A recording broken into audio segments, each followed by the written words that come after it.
নমস্কার বন্ধুরা, কাকুলির পঞ্চব্যঞ্জনে আপনাদের সবাইকে স্বাগত জানাই। আশা করি আপনারা সবাই ভালো আছেন।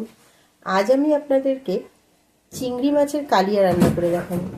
চিংড়ি মাছের কালিয়া রান্না করতে আমার কি লাগছে চলুন দেখে নিই। চিংড়ি মাছের কালিয়া করতে আমার চিংড়ি মাছ লাগছে। আমি এখানে 300 গ্রাম চিংড়ি মাছ কেটে ধুয়ে নুন হলুদ মাখিয়ে রেখে দিয়েছি। আর লাগছে দই। আমি আজকে চিংড়ি মাছের কালিয়াটা দই আর নারকোল বাটা দিয়ে করব। নিয়ে নিয়েছি দই, এখানে বড় চামচের 3 চামচ দই আছে। আর রয়েছে এখানে পেঁয়াজ, রসুন আর কাঁচা লঙ্কা বাটা। একটা মাঝারি সাইজের পেঁয়াজ নিয়েছি, 10 কোয়া রসুন নিয়েছি আর 4টে কাঁচা লঙ্কা একসঙ্গে বেটে নিয়েছি। আর নিয়ে নিয়েছি নারকোল বাটা। এখানে আমি যেই নারকোল দিয়ে আমরা সাধারণত নাড়ু কিংবা চিংড়ি মাছে মালাইকারি করার সময় যে নারকোলের দুধ আমরা বের করে নিই, সেটা হচ্ছে একদম ঝুনো নারকোল। আমি এখানে ঝুনো নারকোল ব্যবহার করিনি, আমি এখানে নরম একটা নারকোল নিয়েছি। তো কিরকম নারকোলটা আমি আপনাদের দেখিয়ে দিই। আমি এই রকম নারকোল নিয়েছি, দেখুন এটা একদম ঝুনো নারকোল নয়, এই রকম নরম নারকোল নিয়ে আমি অর্ধেক নারকোল নিয়ে আমি বেটে নিয়েছি।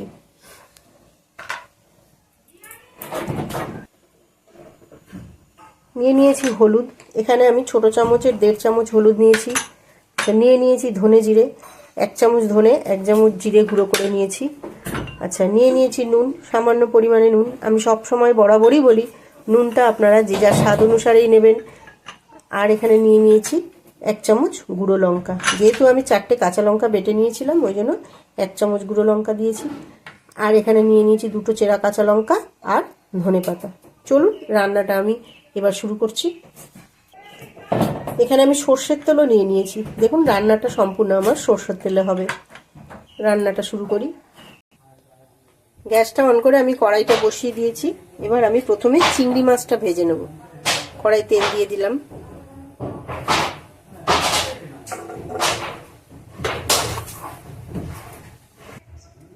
তেলটা গরম হয়ে গেছে, চিংড়ি মাছটা দিয়ে দেব।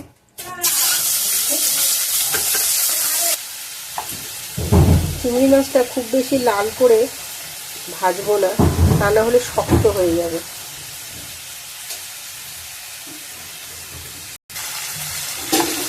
চিংড়ি মাছটা আমার ভাজা হয়ে গেছে, এবার তুলে নেব।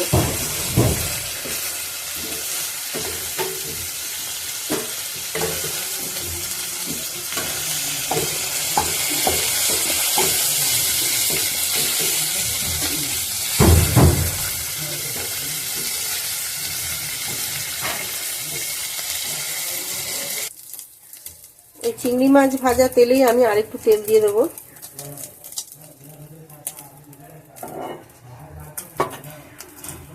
এই সময় গ্যাসের ফ্লেমটা একটু কমিয়ে রাখবেন। এবার ফোড়নে দিয়ে দেবো একটা তেজপাতা, একটা শুকনো লঙ্কা,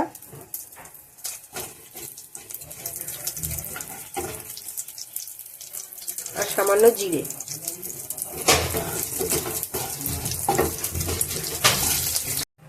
এবার দিয়ে দেবো পেঁয়াজ, রসুন আর কাঁচা লঙ্কা বাটাটা। আমি কিন্তু এই রান্নাটায় আদা ব্যবহার করছি না, আপনারা চাইলে আদা দিতে পারেন, কিন্তু আমি আদাটা দিইনি। এবারে দিয়ে দেবো হলুদ গুঁড়ো,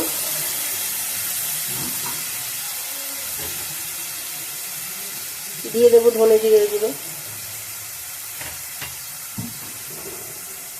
দিয়ে দিলাম লঙ্কার গুঁড়ো।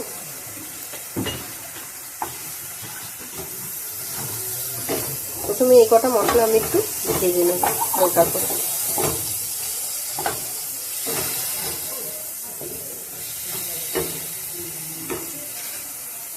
এবার দিয়ে দিলাম টক দইটা।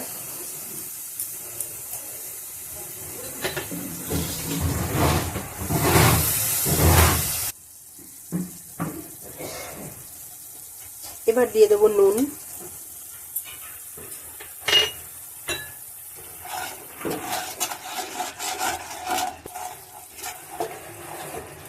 দিয়ে দিলাম নারকোল বাটাটা।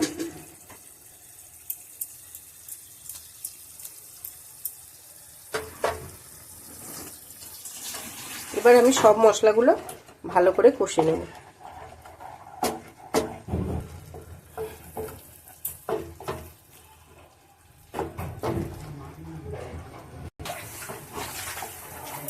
মশলাটা কষা হয়ে গেছে, এবার দিয়ে দেবো সামান্য চিনি।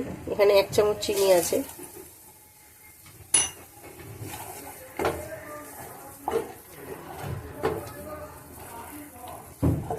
চিনিটা দিয়ে একটু ভালো করে নেড়ে নেব।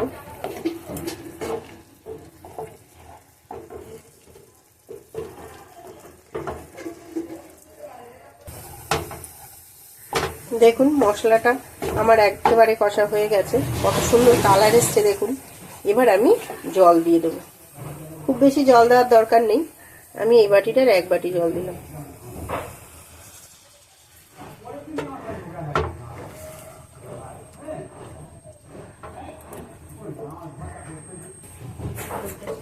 জলটা দেওয়ার পরে আমি ঢাকা দেব 2 মিনিটের জন্য। গ্রেভিটা একটু ফুটতে হবে। 2 মিনিটের জন্য ঢাকা দিলাম। 2 মিনিট হয়ে গেছে আমার। 2 মিনিট পর ঢাকনাটা খুলে দেখাই। দেখুন গ্রেভিটা কত সুন্দর দেখতে হয়েছে। এবার আমি চিংড়ি মাছ কটা দিয়ে দেব।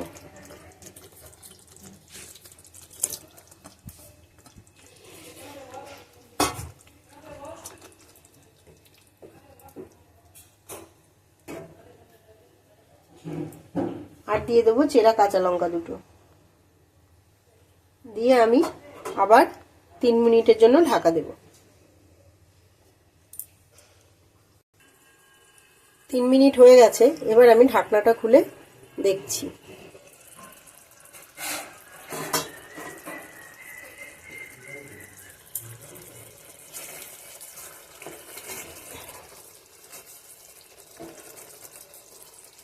চিংড়ি মাছের কালিয়াটা আমার হয়ে গেছে।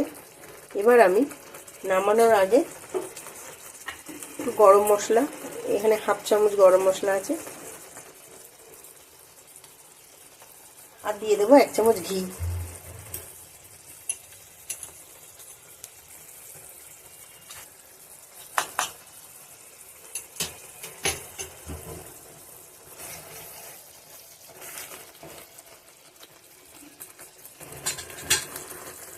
আর দিয়ে দেবো কুচনো ধনেপাতা।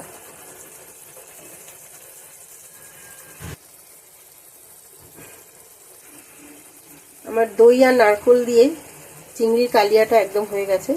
এবার আমি নামিয়ে সার্ভ করে দেখাচ্ছি।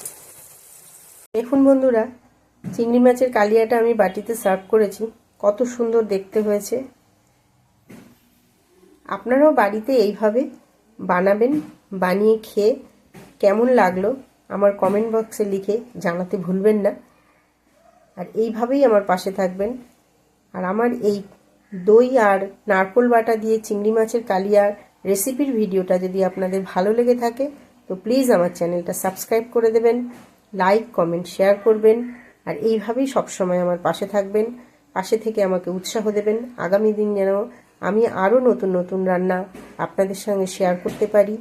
অনেক অনেক ধন্যবাদ।